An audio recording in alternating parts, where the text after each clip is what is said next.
ආයුබෝවන් ළමයි. අද අපි සාකච්ඡා කරන්න හදන්නේ 2023 උසස් පෙළ භෞතික විද්‍යා ප්‍රශ්න පත්‍රයේ පළමු කොටසේ 29 වෙනි ප්‍රශ්නය. මෙම ප්‍රශ්නය විද්‍යුත්ය සම්බන්ධ ප්‍රශ්නයක්. මේකෙදී එක සමාන අගයන්ගෙන් සැදුන ප්‍රතිරෝධ පද්ධතියක සමක ප්‍රතිරෝධය අපට දීලා තියෙනවා. අපෙන් අහනවා මෙම පද්ධතියේ එක් ප්‍රතිරෝධකයේ අගය කීයද කියලා. අපි මුලින්ම කතා කරමු ප්‍රතිරෝධකයක් කියන්නේ මොකක්ද කියලා. රූපයේ දක්වලා තියෙන්නේ බහුලව භාවිතා කරන සරලම ආකාරයේ ප්‍රතිරෝධකයක්. මේකට ඉංග්‍රීසියෙන් කියන්නේ රෙසිස්ටර් කියලා. ඒ නිසා බොහෝ තැන්වල අපි ප්‍රතිරෝධය හඳුන්වන්න R යන අකුර පාවිච්චි කරනවා. නමින්ම කියවෙන විදිහට ප්‍රතිරෝධකයක කාර්ය වන්නේ විද්‍යුත් ධාරාවක ගලා යාමට විරුද්ධව ක්‍රියා කිරීමයි. ප්‍රතිරෝධය මනින ඒකකය වන්නේ ඕම්ස් වන අතර එය ඕම් යන සංකේතයෙන් හඳුන්වනු ලබනවා. මම මෙතන ඕම් 150ක ප්‍රතිරෝධකයක් මල්ටිමීටරයට සම්බන්ධ කරලා තියෙනවා.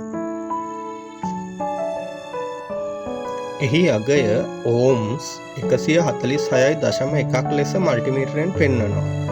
ප්‍රතිරෝධකවල ගුණාත්මක භාවය සහ නිෂ්පාදන තත්ත්වයද මීටරයේ ගුණාත්මක භාවය සහ නිෂ්පාදන තත්ත්වයද මත මේවා පොඩි වෙනස් වීම් වෙන්න පුළුවන්. අපි දැන් බලමු ප්‍රතිරෝධ කිහිපයක් එකිනෙකට සම්බන්ධ කිරීම ගැන.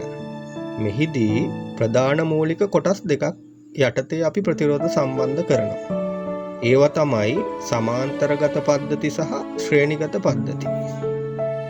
ප්‍රතිරෝධ කිහිපයක් එකිනෙකට සම්බන්ධ කර ඇති පද්ධතියක එම ප්‍රතිරෝධ කිහිපය වෙනුවට යොදාගත හැකි තනි ප්‍රතිරෝධෙහි අගයට එම පද්ධතියේ සමක ප්‍රතිරෝධය කියලා කියනවා.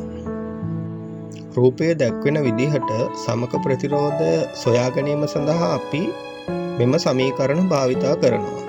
මෙම සමීකරණ ව්‍යුත්පන්න කරන ආකාරය ගැන අපි වෙනත් වීඩියෝවකින් සාකච්ඡා කරමු. දැන් මම ප්‍රතිරෝධ තුනක් වෙනම මල්ටිමීටරයට සම්බන්ධ කර ඒවාගේ අගයන් ලබා ගන්නවා. මෙහිදී මං ඒවා R1, R2, R3 යන ලෙස නම් කරනවා. මෙහිදී ලැබුණු අගයන් නම් R1ට ඕම්ස් 145ක්ද, R2ට ඕම් 145.5ක්ද, R3ට ඕම් 145.7ක්ද වුණා. ඊට පස්සේ මම ඒ ප්‍රතිරෝධ තුන සමාන්තරගතව සම්බන්ධ කරලා නැවතත් මල්ටිමීටරයේ ආධාරයෙන් එහි සමක ප්‍රතිරෝධය ලබා ගත්තා. එය ඕම් 48.7ක් වුණා. පසුව අපි එය සමීකරණයට ආදේශ කර බලමු. මෙහිදී ගණනය කිරීමේ පහසුව පිණිස සෑම ප්‍රතිරෝධයක්ම ඕම් 145ක් යයි කියලා ගත්තා. එවිට ගණනය කිරීමට අනුව සමක ප්‍රතිරෝධය ඕම් 48.33ක් ලැබුණා. එම අගය මල්ටිමීටරයෙන් මැනගත් අගයට ඉතාම සමීපයි. දැන් මම ඉහත ප්‍රතිරෝධ තුනම ශ්‍රේණිගත ආකාරයට සම්බන්ධ කර මල්ටිමීටරයෙන් අගය මැනගත්තා.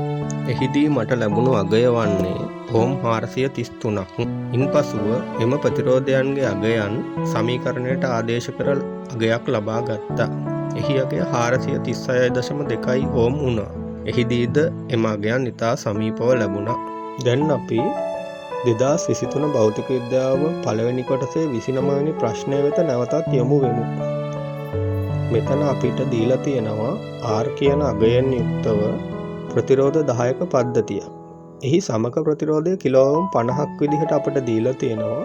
අපෙන් අහනවා R හි අගය කීයද කියලා. අපි මේ වගේ ප්‍රශ්නකදී මුලින්ම සමාන්තරගතව සම්බන්ධ වී ඇති ප්‍රතිරෝධ වෙන් කරගන්නවා. වෙන් කරගෙන ඒවාහි අගයන් සොයා ගන්නවා. රූපයේ දැක්වෙන විදිහට මම මෙතන සමාන්තරගත ප්‍රතිරෝධ කොටස් 3ක් යටතේ වෙන් කළා. ඒවාහි සමක ප්‍රතිරෝධයන් R1, R2, R3 විදිහට නම් කළා.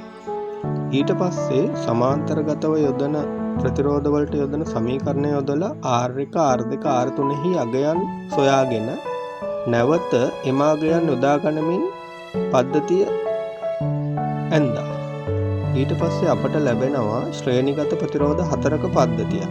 එය ශ්‍රේණිගත ක්‍රමයේ සමීකරණය යොදලා එහි සමක ප්‍රතිරෝධය සොයා ගන්නවා.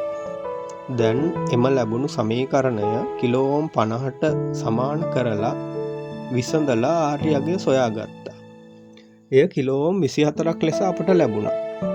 මෙම ගැටලුවට පිළිතුර වනුයේ වර්ණය 4 එනම් 24යි කිලෝ ඕම්. මම මෙහිදී උත්සාහ කළේ ඔයාලට මෙවැනි ප්‍රශ්නයක් ගැන ප්‍රායෝගිකව සහ න්‍යායාත්මකව පූර්ණ අවබෝධයක් ලබා දීමටයි. මෙම අවබෝධය ලබාගත් පසුව මෙවැනි ප්‍රශ්න කෙටි ක්‍රමවලින් විසඳීමේ හැකියාව ඔයාලට ලැබෙනවා. ඒ සඳහා නිතර පුහුණු විය යුතුයි. මෙවැනි වීඩියෝස් දිගටම මම ඔයාලට ගෙන ඒමට බලාපොරොත්තු වෙනවා. ඒ සඳහා මෙම YouTube channel සබස්ක්‍රයිබ් කර නොටිෆිකේෂන් ඔන් කර තබා ගන්න. ගොඩක් ස්තුතියි.